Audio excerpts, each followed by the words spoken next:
कावेरी नदी के किनारे एक आश्रम में ऋषि मृकंडू और उनकी पत्नी मारुदमती रहते थे। ऋषि मृकंडू और उनकी पत्नी दोनों भगवान शिव भक्त थे, परंतु एक दुख था, उनके कोई संतान नहीं थी। उन्होंने वर्षों तक तप किया।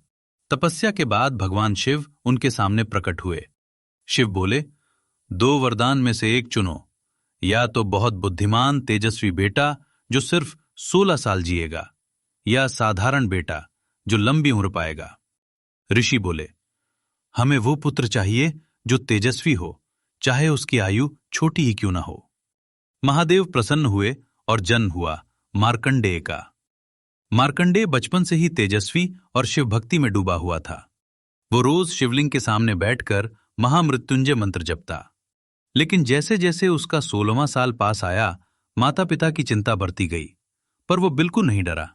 उसने कहा, मुझे सिर्फ मेरे शिव पर भरोसा है, मैं मृत्यु को नहीं, केवल भगवान शिव को मानता हूं। फिर वो दिन आया, 16वां जन्मदिन। आकाश काला हुआ और मृत्यु देवता यमराज प्रकट हुए। उन्होंने कहा, मार्कंडेय, तुम्हारी उम्र पूरी हुई, चलो मेरे साथ। पर मार्कंडेय ने शिवलिंग को कसकर गले लगा लिया। यमराज ने पाश यानी मौत का फंदा फेंका, लेकिन परपाश मार्कंडेय को नहीं, शिवलिंग को छू गया। उसी क्षण शिवलिंग फट पड़ा और स्वयं भगवान शिव प्रकट हुए, प्रचंड रूप में। भगवान गरजे, मेरे भक्त को छूने का साहस। भगवान शिव ने त्रिशूल उठाया और उसी पल यम को पराजित कर दिया। परंतु देवता डर गए। प्रभु, मृत्यु ही न रहेगी तो संसार कैसे चलेगा? विष्णु जी और ब्रह्मा जी ने निवेदन किया। तब शिव शांत हुए और यम को जीवन दान दिया। फिर उन्होंने मार्कंडेय को उठाया, मुस्कुराकर कहा, तुमने मुझ में विश्वास रखा, आज से तुम अमर हो चिरंजीव।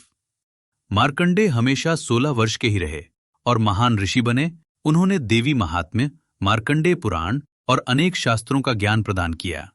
उनकी गाथा ये सिखाती है, सच्ची भक्ति मृत्यु को भी हरा सकती है।